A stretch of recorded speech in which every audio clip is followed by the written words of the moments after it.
Добре дојдовте во играта мимика. Ова е забавна и привлечна активност, дизајнирана да промовира тимска работа, емпатија и доверба. Првин, поделете го класот во групи од по тројца. Секој учесник ќе преземе една од трите улоги. Слепи, тие ќе бидат со заврзани очи и ќе се потпираат само на своите соиграчи за водство. Куци. Тие ќе седат на столица и ќе можат да даваат само устни упатства. Глупави. Тие ќе можат да видат се, но не можат да зборуваат и ќе комуницираат исклучиво со гестови.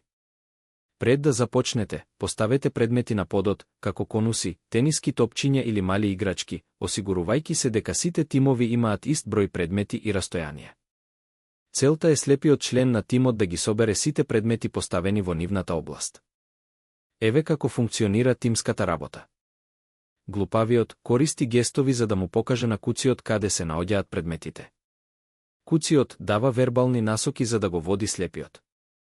Слепиот ги слуша и следи упатствата на куциот за да ги најде и подигне предметите. Откако тимот ќе ги собере сите предмети, улогите се менуваат, така што секој учесник ќе има можност да биде слеп, куц и нем.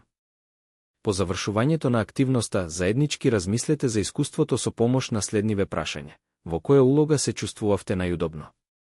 Која улога ви беше најтешка? Какво е чувството да се потпирате на другите? Играта мимика не е само забава. Таа не учи да сочувствуваме, да веруваме и да ги цениме предностите и разликите на едни со други. Ви благодариме што игравте.